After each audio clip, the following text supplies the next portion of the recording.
Những hàng cây cổ thụ này tuổi đời của nó đến hàng ngàn năm tuổi.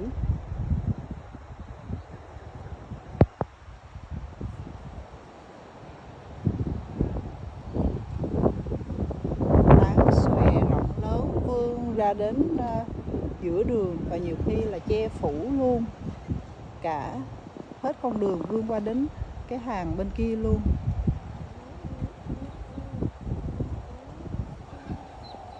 Những đất nước phát triển như là Úc ở Canada thì người ta rất là giữ lại, quan trọng của việc giữ lại nét tự nhiên, cái hoang sơ.